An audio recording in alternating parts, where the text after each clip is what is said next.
It was a beautiful day for boating on the Grand River today, but for one group, it put a halt to a fantastic voyage, it sounds. Water rescue was called out after a trio of canoes went over in the Grand River this morning. The group was attempting to canoe from Lake Erie to Lake Michigan before running into trouble in the waters through downtown Grand Rapids. Just before noon, their boats tipped over while crossing the dam just north of the pedestrian bridge. They were all wearing life jackets, and by the time rescue crews arrived, they had managed to swim safely to shore. Crews were able to recover the vessels.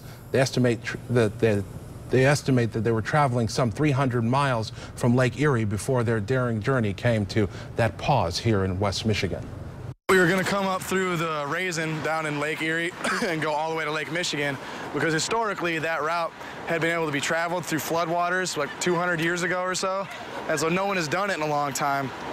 And me and my friend here were raised in Brooklyn, right by MIS, and so we were like, okay, we could get there, small portage over to the Grand, and then we could essentially do this historical trade route and cover all kinds of new stuff in our own backyard, basically. Really open up some chances to explore in the local area. The trio had allowed 4 weeks for their trip. They had planned to celebrate in Grand Haven when they reached Lake Michigan. They'll now have to evaluate remaining resources before deciding on whether or not to continue. Thank goodness they're okay.